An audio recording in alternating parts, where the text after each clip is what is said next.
On behalf of the Academy of Science St. Louis and local harvest, would you please join me in welcoming Dr. Bussmann. Well, good evening, everybody.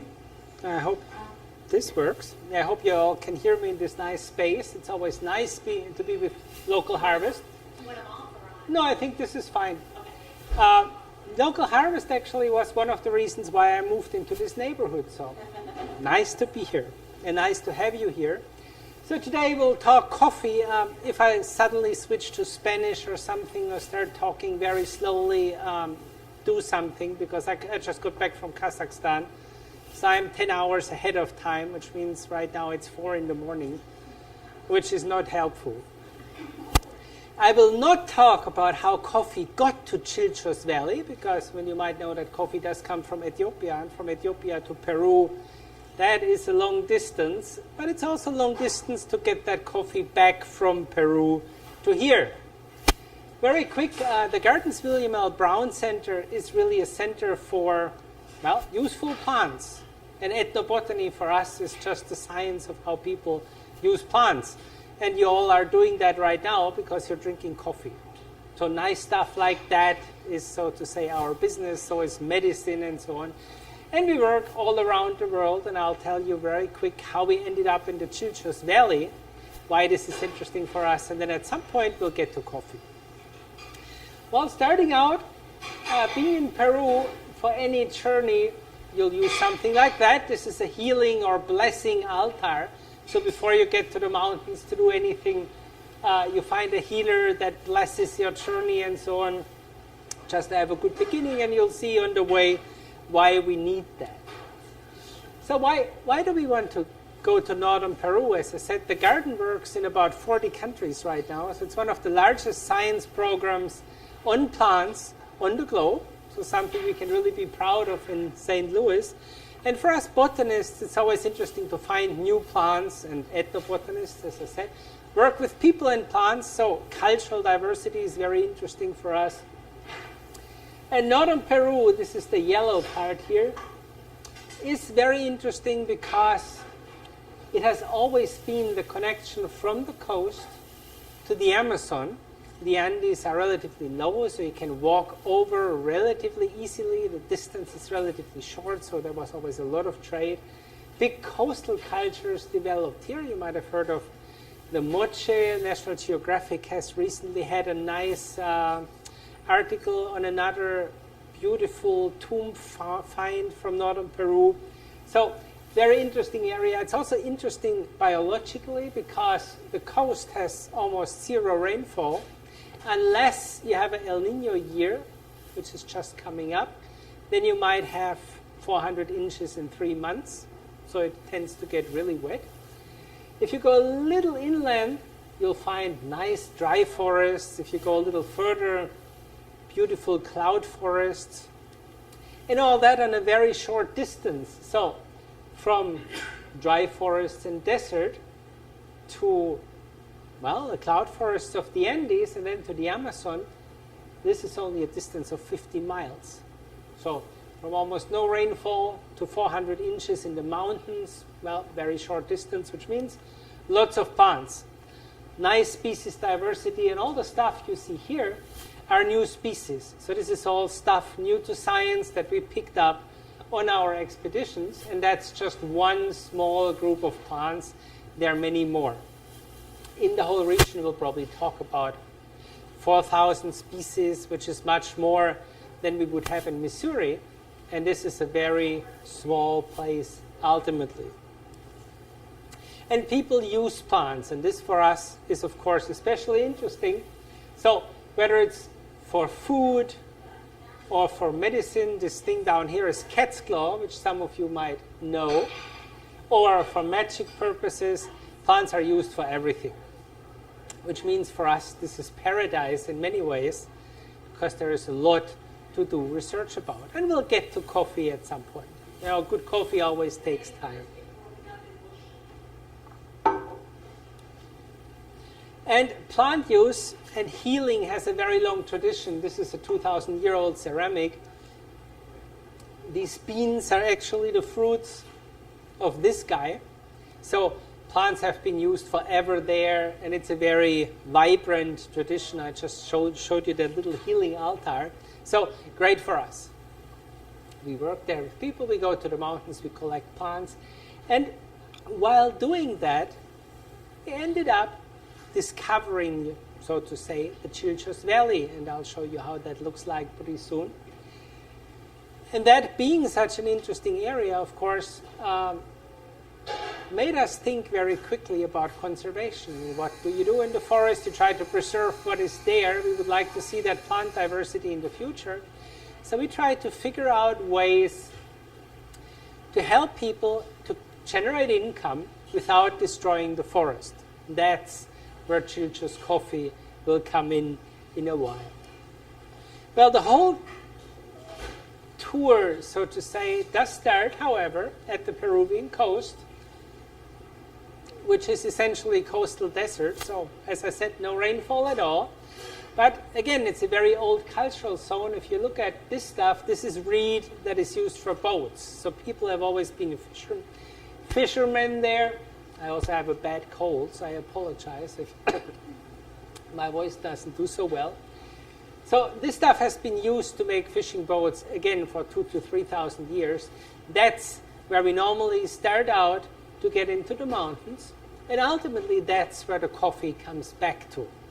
Now, to get from there to where we start getting into the valley used to be, well, about a 2-day drive, because the roads tend to be a little difficult sometimes, and when it rains, it's getting worse.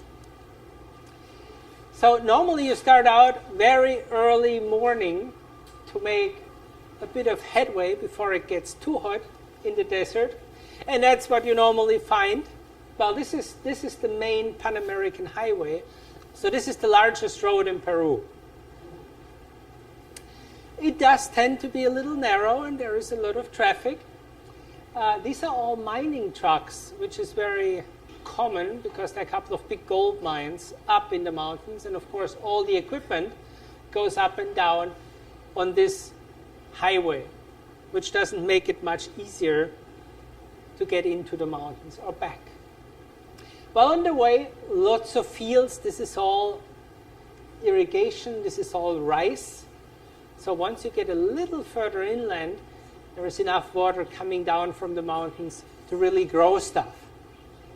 This is just a couple of hours from the coast, but we're still very far from where we actually want to go to. So you see a lot of pictures this evening, and I hope all of you over there can see. Great. Well, as I said, first you hit dry forest, and this looks very barren, obviously. Reason for that is people have a lot of goats, which is not particularly sustainable because these guys tend to eat whatever is there. Which is the reason why the people that are living in the Chilchos Valley right now got to there. Because that's where they come from, and because this area was so depleted, they went into the forest, well, somewhere between 100 and 150 years ago to just find, call it virgin land, to start new agriculture. And what that means is something we'll also get into. However, before getting there, well, there is a lot of up and down. These mountains are at about, well, I would say, 17 to 18,000 feet, whereas the river, this is the Marañón River, the main river in northern Peru, is only at about 2,000 feet, more like 1,500 actually. So from the coast to climb up to your first pass, which is about, well, 12,000 feet, then you fall down again, you climb again up to about 15,000 feet, and then you fall down to this river, all on winding little roads, before you again climb up to about 15,000 feet before starting your journey into the Chilchos Valley. And of course, if you think about the coffee you're drinking right now, that stuff has to come all the way back on this route. And this is the route. So it's a somewhat very winding road that then continues winding up on the other side. So it's a very interesting setting, lots of different areas. Again, this is the Marañón River, and this is where the coffee ultimately, well, is being transported. So what you're drinking right now is rather valuable because it has a long, long way. And as I said, dry forest, lots of cacti. It's not always that green. This is obviously in the rainy season.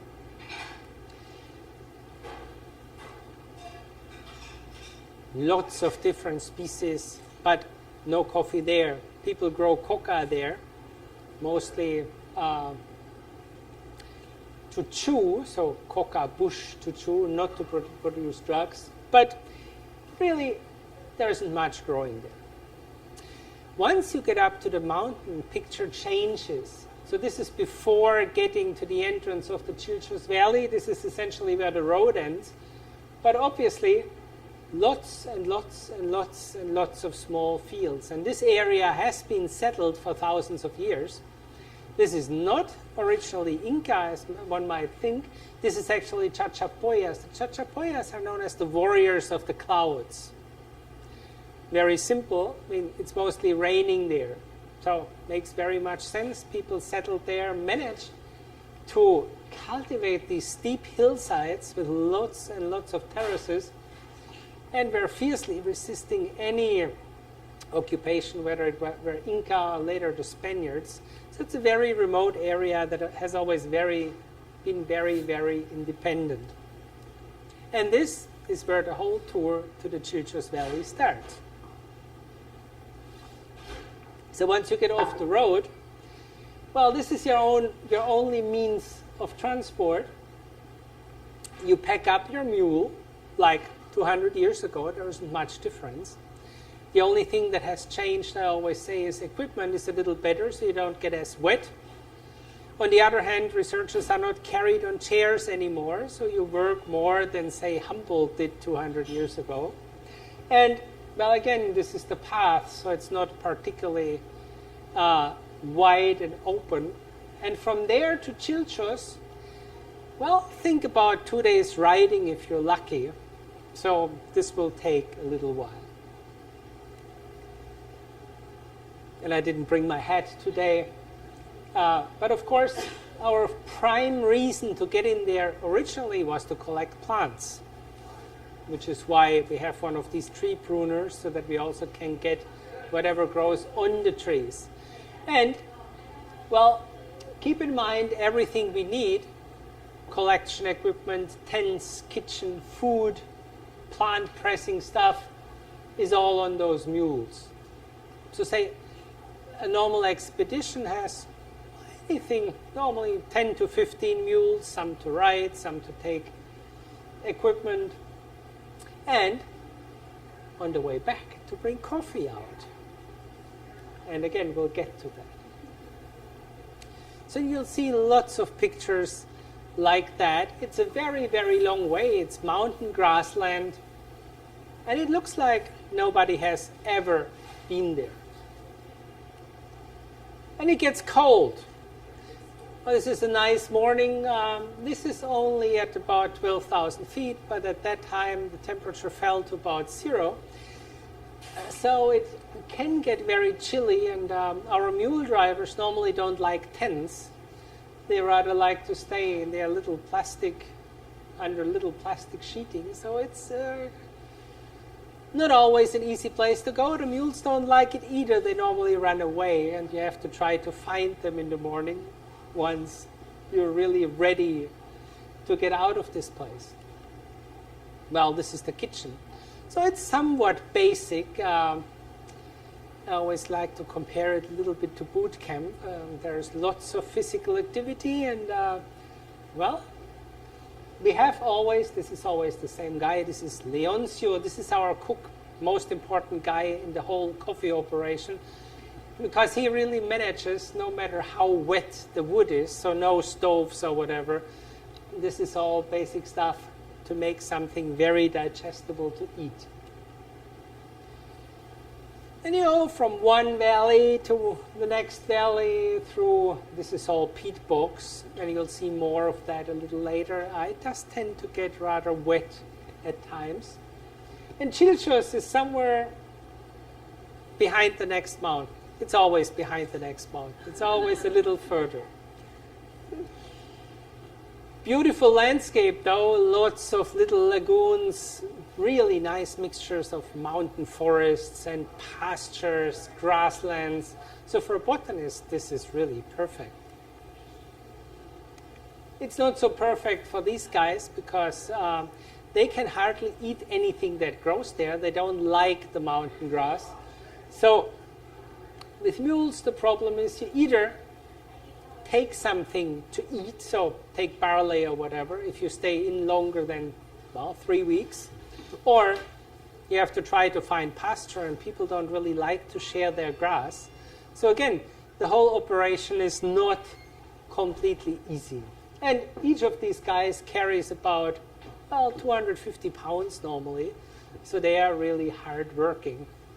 And it looks relatively flat right now in this picture, but one of my staff used to be a riding instructor, and after the first expedition said, well, this is not the normal trail ride we're doing. This was really scary because it does go up and down and up and down. Up and down in sense of, the path comes up a mountain slope here. So it's really pretty much a cross-country ride. And this is limestone, and you might know from some areas here in Missouri that limestone often has crevices. So you have to be very careful. I remember one time when one of our horses actually fell into a crevice, and we got it out. It was just fine, but it's a rather dangerous terrain with long winding paths. Somewhere behind there is Chilchos, so it's still is going to take a little longer.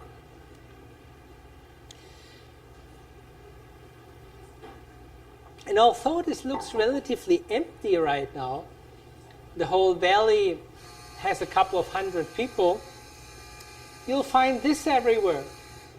These are pre-Columbian terraces. I told you the Chachapoyas tribe lived there at some point. And lived there at some point means that 500 years ago, there was about 500,000 people in those valleys.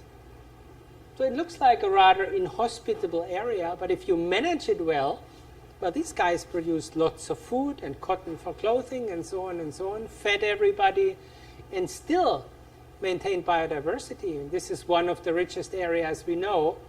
And even if you go into primary forest, you'll find terraces everywhere.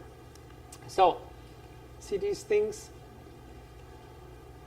It is a cultural area, and although it has been used for a long time, it is extremely diverse. I was talking about all those interesting plants that you can find. So human occupation doesn't necessarily mean that biodiversity gets destroyed. If it's well managed, it actually can mean that a landscape gets much more diverse. And as you see diverse, it is. Lots and lots and lots of different plants. And we collect all that stuff, of course, and then bring it back to St. Louis to incorporate it in our collection here. And again, Chilchos is somewhere behind there. Well, I'll try to give you a couple of impressions. This is another kitchen somewhere. Very nice trout. Lots of trouts in the lagoons and streams. And the best thing for mule drivers is being told go out and go fishing because everybody really loves to do that. So at least we always get fresh fish. So imagine you have to find a path through this kind of thing. Not very easy, and almost every tree is something different. So plant diversity is just stunning, and of course we like to collect that stuff all over the place. I'll show you a little bit of different plants that we find just to give you an idea. So lots of really colorful stuff. If you're a plant and you want to be dispersed by somebody, you better make fruits that are really colorful because, an animal has to find you in all that green. And there is something very common in many flowers. This is a wild passion flower, for example.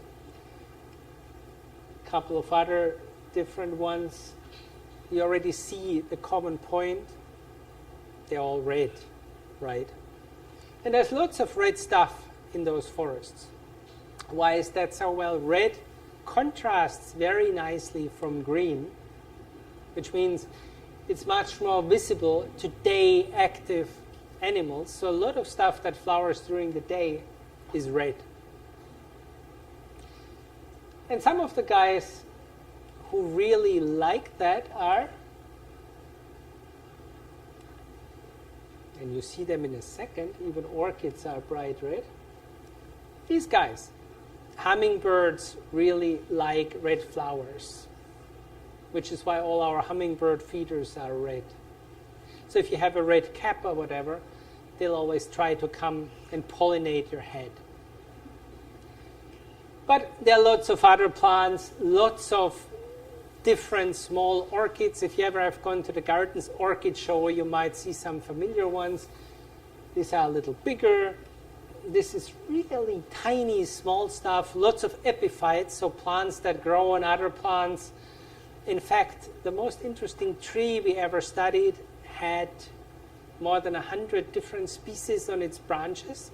So one tree and 100 different plants growing on that thing. So it's just mind-boggling how diverse these forests are.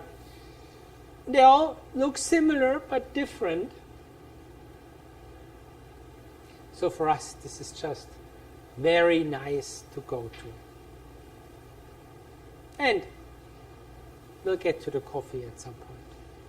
But the original purpose, as I said, to go there was plant diversity. And then we came up with a nice idea to maintain that diversity. And there are lots of critters, lots of bugs.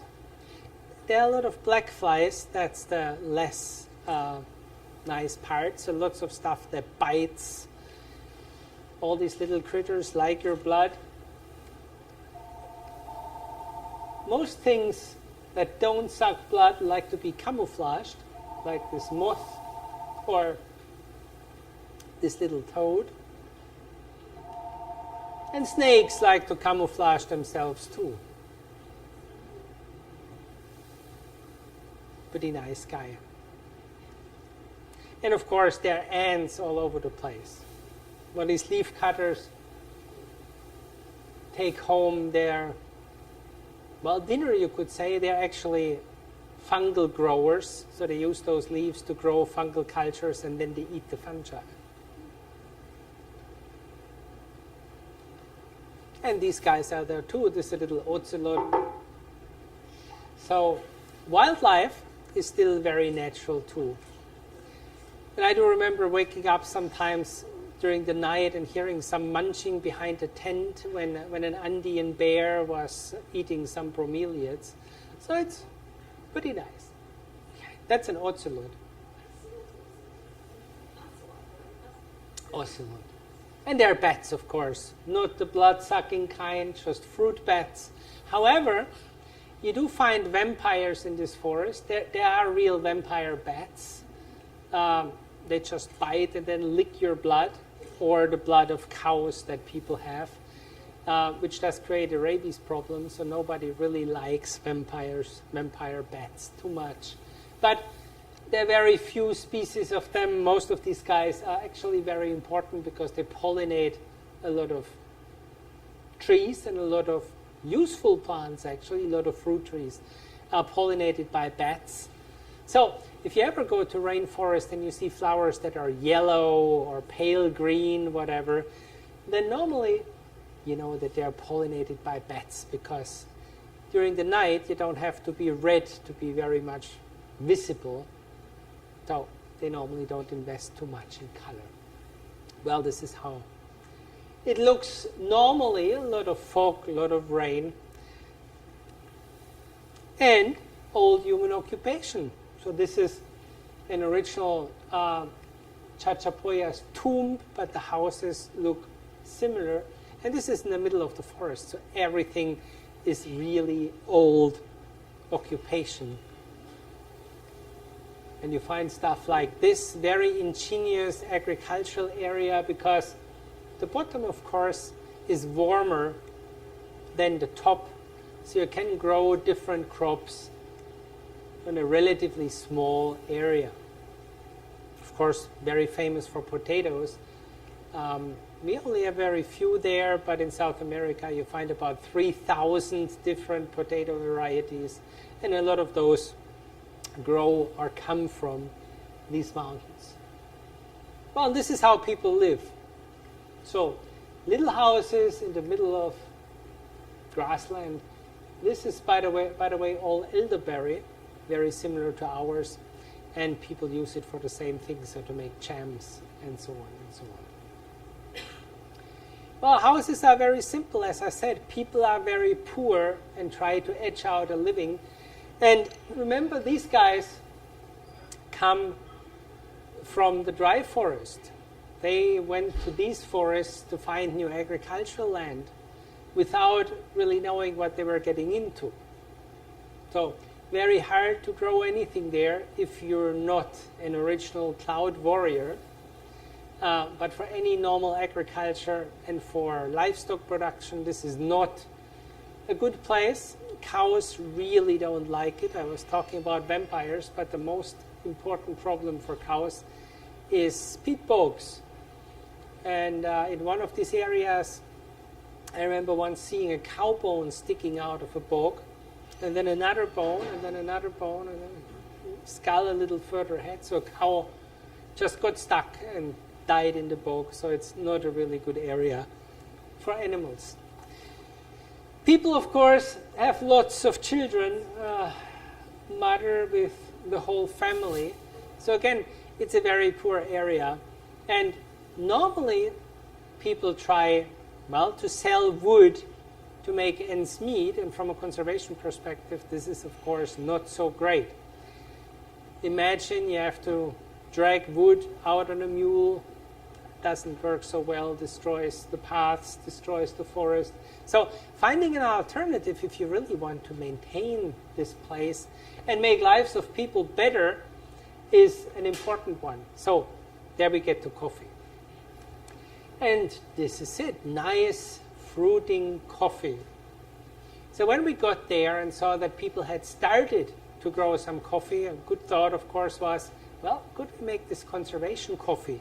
Organic coffee that is grown under shade and then sold for a better price than the market price, because unfortunately most coffee that we get around the globe is way too cheap.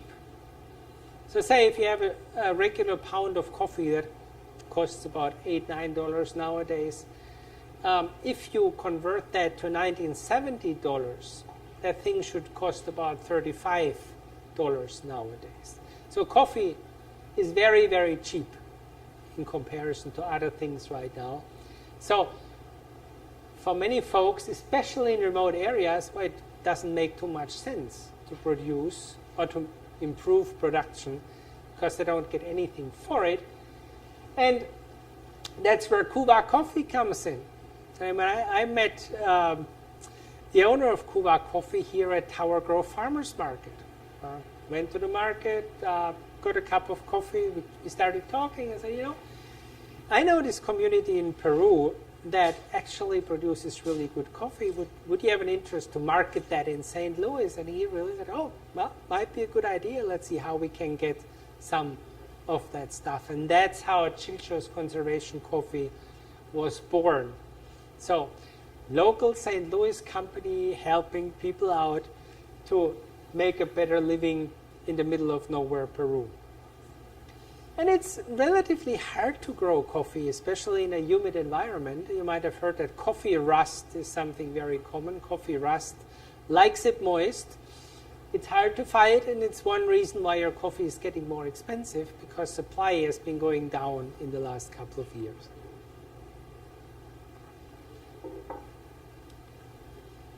So people picking coffee, of course, people had to learn how to process coffee, because if you just let it lie there and ferment, quality isn't particularly good. So the whole process has to be standardized so that what you ever get in your cup has always similar or the same, ideally, quality, which is not easy because, as you will see on the way back, it's hard to get that coffee from Chilchos to anywhere where you can really process it.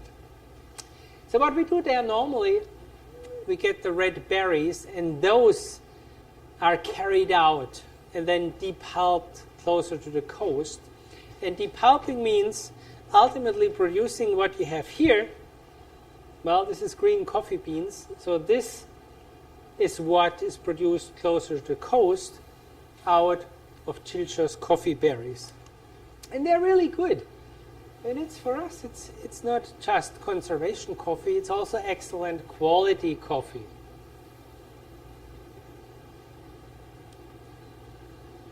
So now we have our coffee.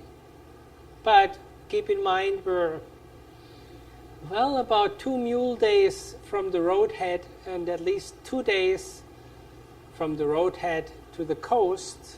And then another day to get from the coast to the capital where this stuff ships out from. And that's minimum. Of course, the farmer who has brought coffee here might have grown that another day further in the mountain.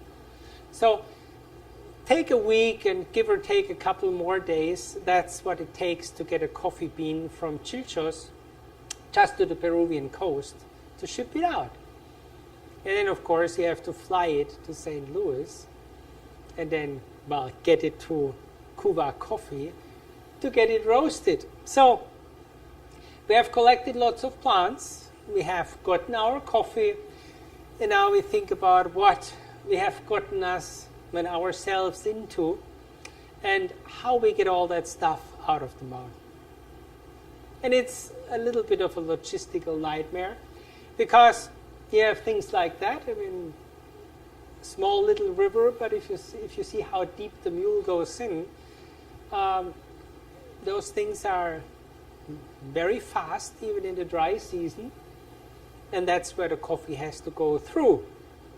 So somehow you have to move everything from one side to the other. Normally, building small bridges if there is no other way of doing it. And in a case of a river like that, you can't get the coffee through the river on a mule. You just simply have to carry it over a makeshift bridge. Otherwise, well, no chance. And sometimes you do have bad luck. I mean, one time a mule got what do you say? Fell in the slippery river, got stuck under the bridge, but made it out without harm. But it's a difficult place. And of course, you have these, in retrospective, funny stories. We also carried the plants over, and one of the guides was slipping on the bridge, and one of my staff shouted out, "Not careful, don't fall." He said, "Be careful with the plants." That's how botanists are sometimes. Well, and the paths, especially when it rains, are not great. So imagine you have to go through this. I mean, this is knee-deep mud. You're happy if you're sitting on a mule because it does makes it easier. And of course, this goes up and up and up and up. And imagine you are carrying coffee on your back. Sometimes very close to rivers, so it's not an easy terrain to ride. It's very narrow, lots of landslides, lots of rocks. Sometimes you find old Inca roads, but that doesn't make it any better either because they're about this wide. And yes, they are rocky, which means they're very slippery. So for a mule, walking up and down an Inca path is nothing easy. Where you can see these deep ruts. And it's very hard to walk if you're not a mule because you always fall into a hole and then you climb on a stair and fall in a hole. So, long, long, long way to go for that coffee. And you have seen that one.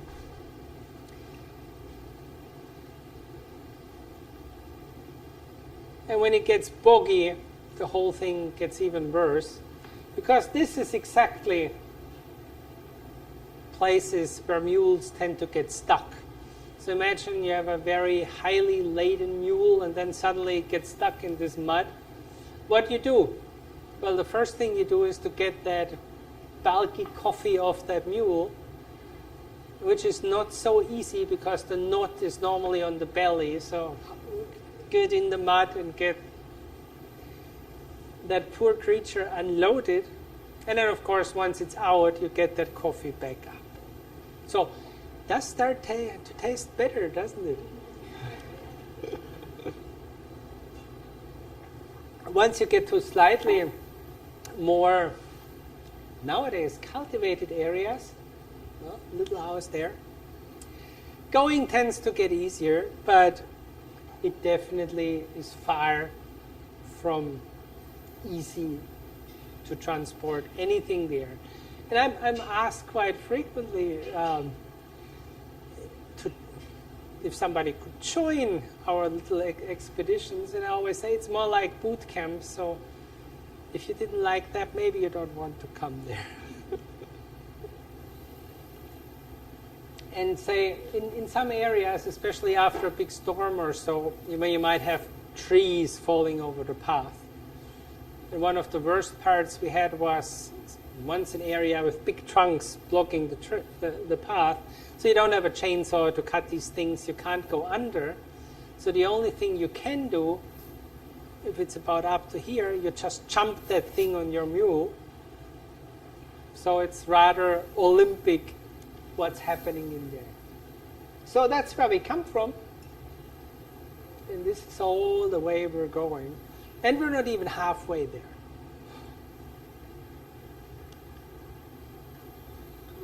And of course, once you get out of the valley, you're back to this.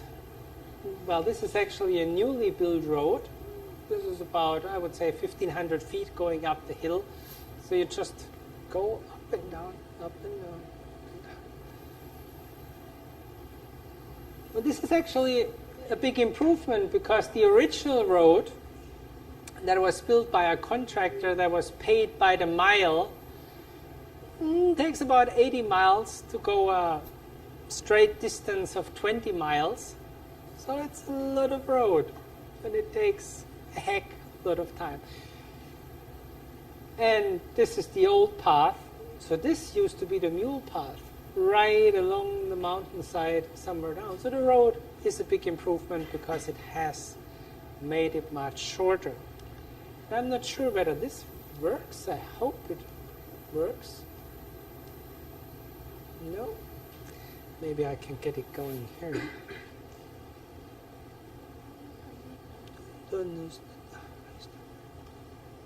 So I just give you a little walk out in that coffee route. I mean, this is essentially how it looks like, and maybe I can even switch on the tone.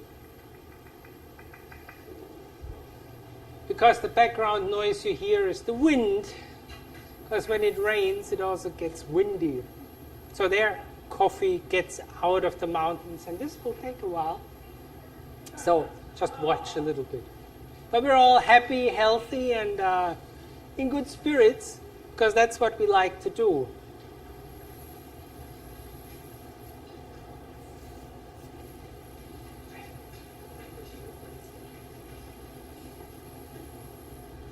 Coffee is behind, so you'll see it in a second.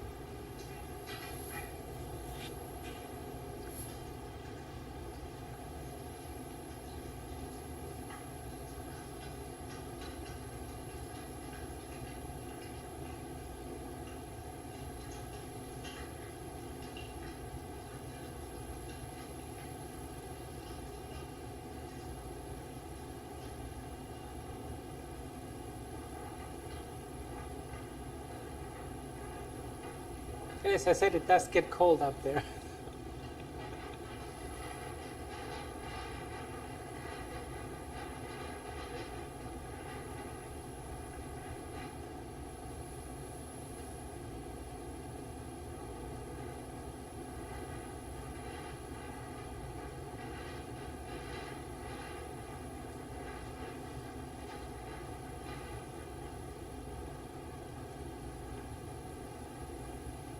And there's the coffee.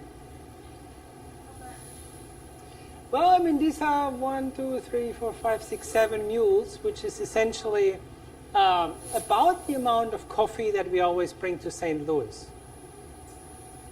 So this is about 700-800 pounds of coffee coming out of the mountain. So every time we get a coffee shipment to St. Louis, which is a couple of times per year, that's what happens.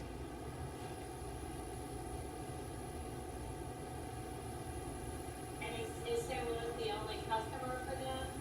For Chilchos, by now it has improved a little bit, but it used to be. Even when you're driving out, see, this is what you do because the road is not particularly great. So after your 2, 3, whatever days in the mountain, you do this. And if you don't like heights, it's not necessarily a good experience.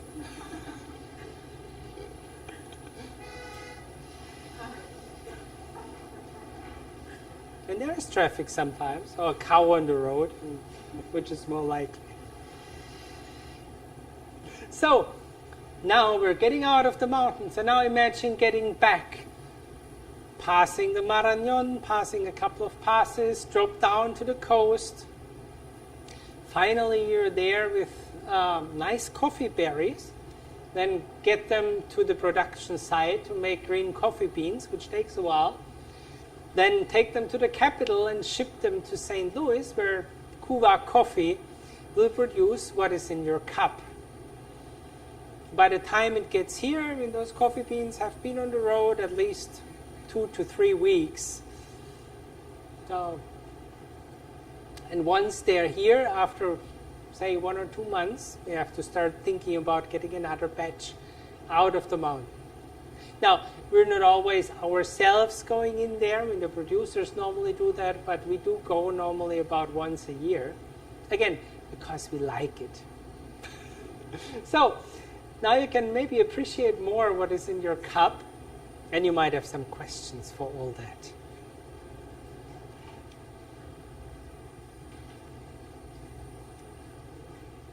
I'm curious if you have any comment on words getting around that the fair trade certified market is kind of screwing things up, and people are saying it's better to ship to direct trade, which in some sense may be better for the growers, but it's more difficult for the consumer to know, because it's not certified. So do you have any comment on that? I do. Even fair trade is a nice concept. So is Rainforest Alliance, so is Naturland, so is a whole bunch of other certifications. And they are normally all good certifications. So it makes sense to buy a certified coffee. However, for the producer, the first big problem is that you have to pay to get certified. So now imagine you have a fair trade certifier who has first to travel 1 week into the mountains to certify that coffee and then come a week back. So for a lot of little communities, it's almost impossible to do that. So from that perspective, it's much better to buy uncertified, direct consumer coffee, which is what Chilchos coffee is, rather than trying to buy another coffee that might be fair trade, because the direct marketing really makes people benefit more. But then isn't the direct trade a little more challenging for like the small businesses here in the United States, because unless they have a connection like you, how do they afford to go down there and directly? It is much more challenging because apart from growing it, maintaining quality and so on, you also have to get it to St. Louis. And the US is always very bad when it comes to import stuff. So once you have the coffee ready to go, you have to give prior notice to FDA that you're importing coffee, and that prior notice needs to come from the shipper and from the producer. Then it comes here, customs has to look at the green coffee beans. It's always an endless story to get the coffee. But I mean, it's for a good cause, and it's excellent coffee, so we're glad that Kuva is always open to do that, but it's a big challenge. And it makes it much harder for local small companies. I'm assuming that growers growers in the valley were subsistence farmers before this. So did they just have like a few coffee trees for themselves? And then what did it take to have them go up into kind of an expert productivity and then still maintain the forest ecosystem? So they were starting to talk and think about regular coffee production, which is cut the forest, plant coffee, and in essence work on it in a destructive way. So we got in and tried to come up with a couple of colleagues from Peru with a way to produce coffee organically, which means in this case just get rid of a bit of undergrowth, leave the whole natural forest and put the coffee in there. Started out very small, and at the beginning it was pretty hard to get enough coffee to St. Louis. By now this has taken off quite a bit, so they are slowly managing to sell in other areas too. But this was done with Peruvian counterparts who actually knew how to grow coffee. So it's a real little development project. So is it kind of like a cooperative? It's now a kind of cooperative, and they're actually certified now. So this is organic, the way Yes. they are doing it? Oh yeah. Even there's nothing artificial in there. I mean, it's so far in. You also don't use any pesticides there. And we haven't had a lot of problems with coffee rust, again, because it's so remote. How long have you been doing it? Say it again? How long's it been going on? How long have you been doing it? Since 2006. It takes a couple of years to get coffee going. So we brought the first coffee to St. Louis in 2009, I think. And since then, it has slowly increased. So people are pretty happy with it. We'll see how it continues to develop, because Peru has been getting big at building roads. So at some point, you actually might be able to get by car to Chilchos, although only in the dry season, I would say. What does the community use the money for? Is it like for health services, education, variety? So, Curious how it helps them. I mean, as it's a cooperative, when people first try to improve their own nutrition, little bit better houses, then get into, well, in theory, the government provides schools, but you can always improve the school building, pay the teacher better, and so on. So that is what would go into social services. So it's mixed spending, but it's all local.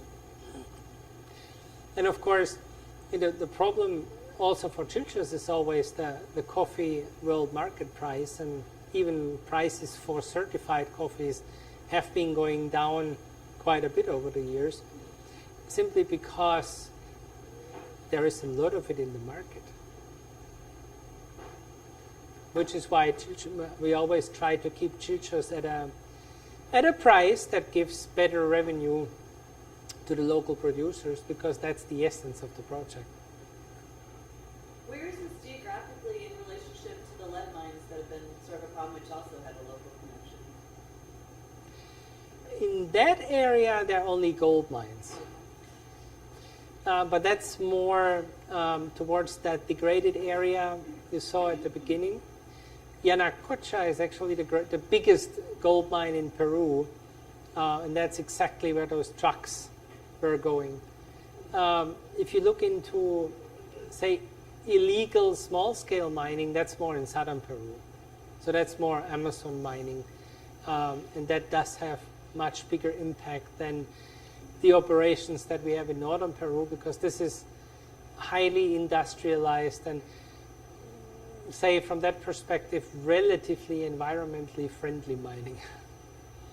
So at least no mercury going down the river. Well, but even with gold, there's still problems with like cyanide, right? Yeah, but they do, of course, they do have cyanide ponds, but they are relatively well-built leaching ponds, and we haven't had any accidents in northern Peru. So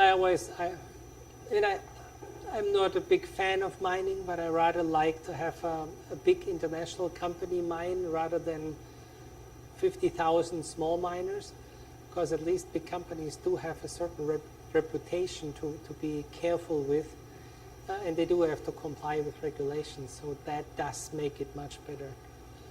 If you have a lot of artisanal miners coming in, it's just a huge disaster.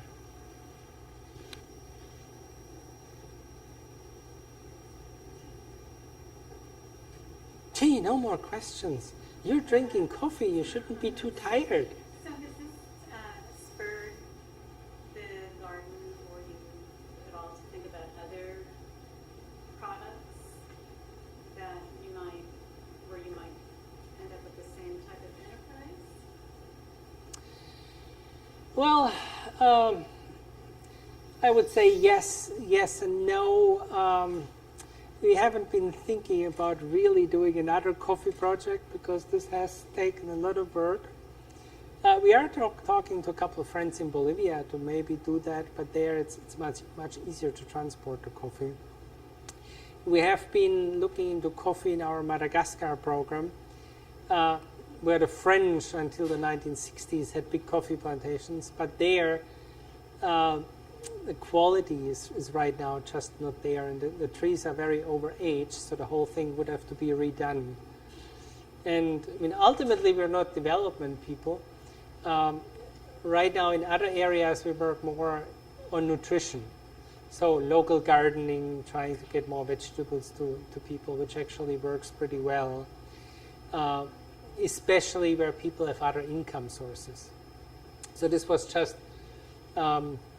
say a little positive accident, finding that population in the valley and seeing that this would be a good area for coffee.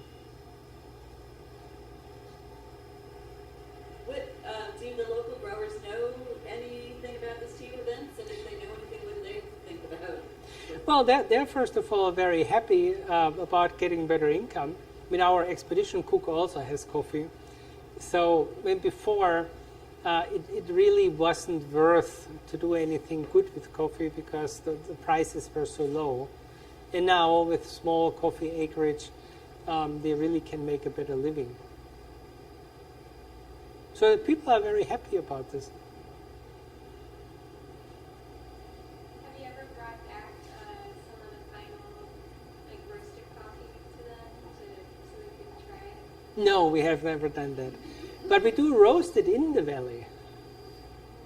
But then more in the frying pan, which, however, does make good coffee. But we have never brought it back to Chilchos. Or showed them slideshows of us sitting here in a coffee shop?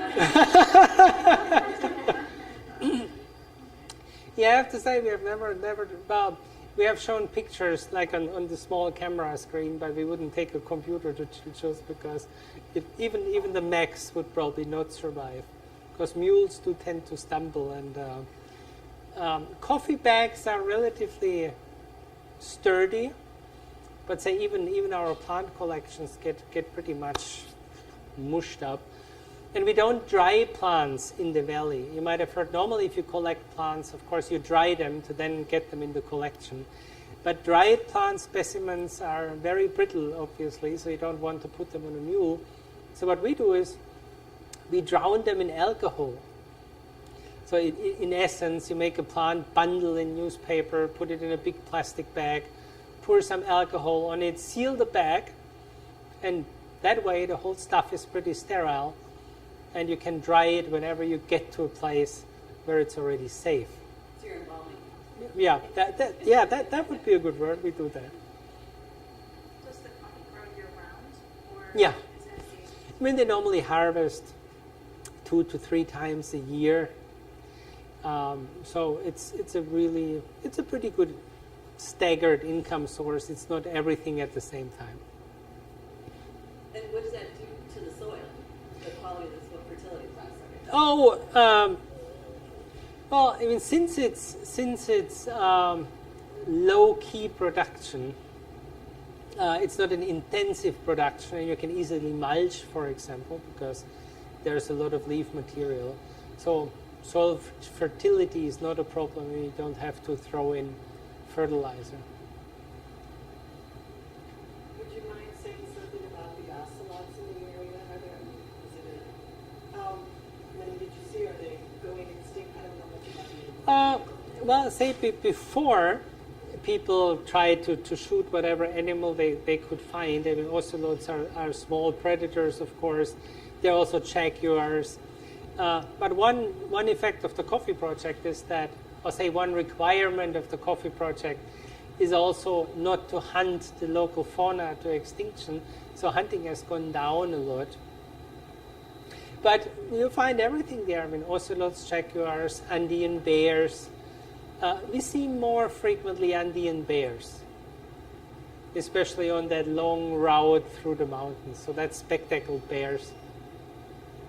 They also like bromeliads, which grow a lot in the grasslands. So they are, fortunately, still quite common.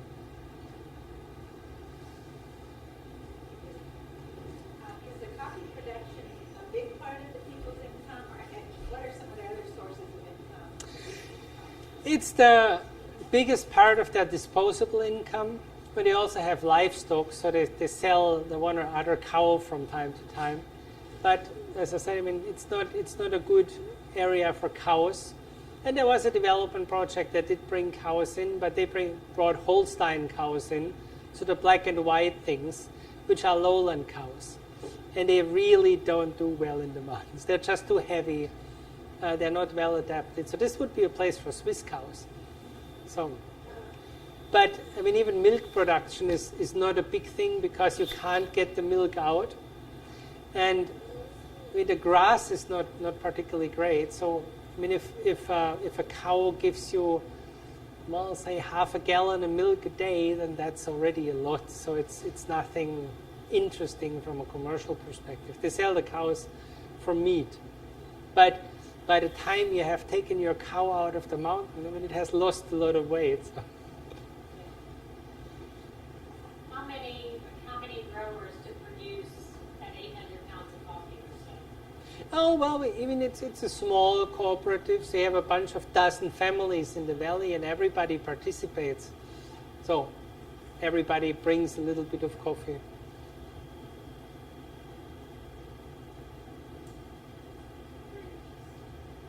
What else are they growing as far as for food crops for themselves? Oh, I mean, you can grow a little bit of passions there. They have a little bit of vegetables, but potatoes. But then onions, garlic, so that kind of stuff. It's not a grain growing area, so any flour would have to come in from the outside. It's just too. It's too well in the lower Chilchos Valley. There is some manioc, but small ones, not too much. Big manioc doesn't grow. It's too high for that. How far is it from Quito? How far is it from? How far is it from the capital? Oh, for, capital would be Lima in that case, but to get to Lima, it's a week.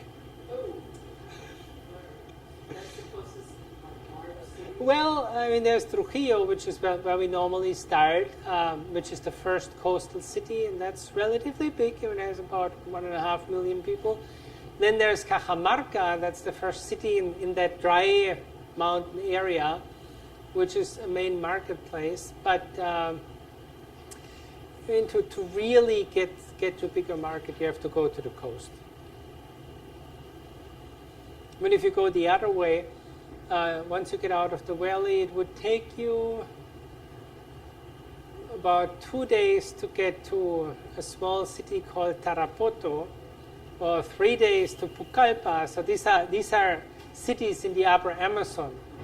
But from there, I mean, to ship your stuff down the river, well, it would take about 3 to 4 days to get to Iquitos, which is the first city, and then it takes another 4 days to get to Manaus in Brazil, and then it takes about a week to get to the coast.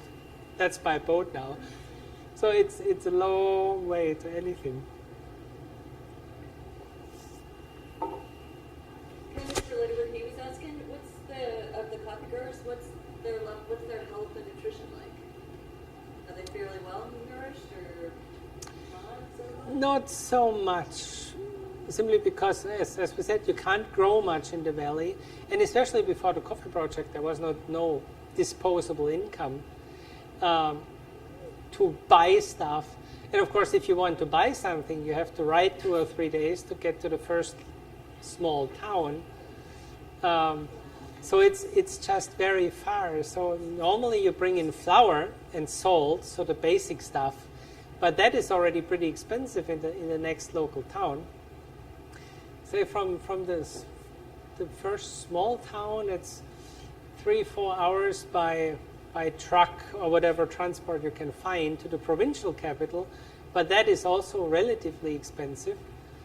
But I mean, people try. Even I have met people with a couple of mules and a bunch of crates of beer on that path.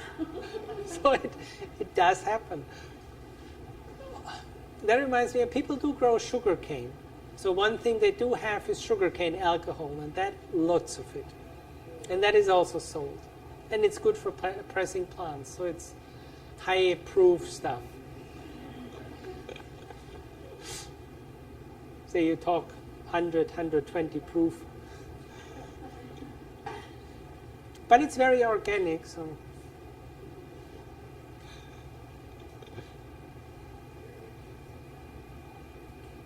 This is just like a, because I'm curious question.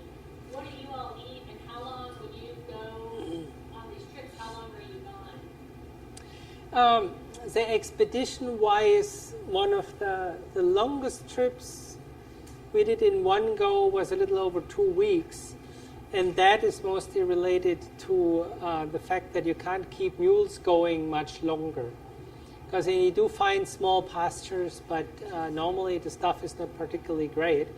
And if you get to a place where people do have grass, they rather like that for their own cows. And after 2 weeks, your mules are normally really skinny, so you simply can't do it longer.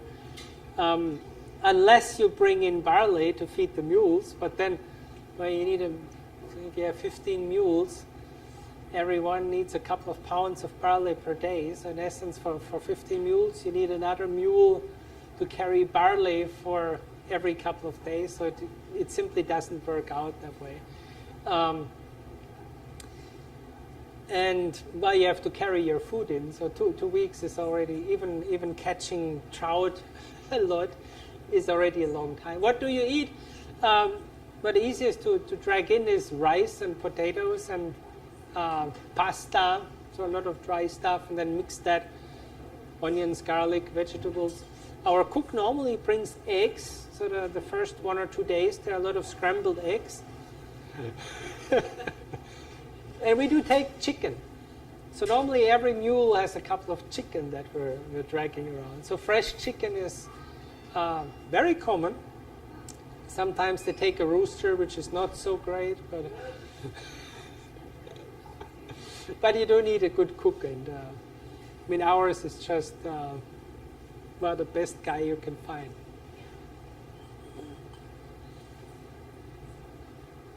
I guess that provides income then for them when you come in and you pay them. Oh, absolutely. And I mean, renting a mule costs right now about between $10 and $15 a day, and the salary for a mule driver is also $10 to $15 a day.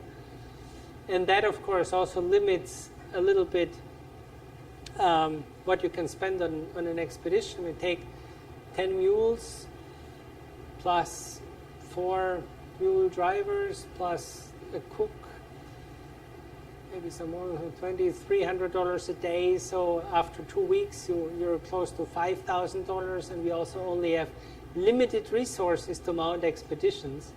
So that, of course, limits it also a little bit. And people don't like to use their mules for this kind of thing because they have other stuff to do, of course. And what we do when we do expeditions is harder than what they normally would do with their mules. So the longest way we did, I would say, was something like between 120 and 150 miles in 2 weeks. And the mules didn't like that. And the driver who picked us up just looked a little scared after he heard where we came from. But again, it's fun. But it is dangerous because mules slip and mules get scared. So I mean, everybody gets thrown off from time to time. We all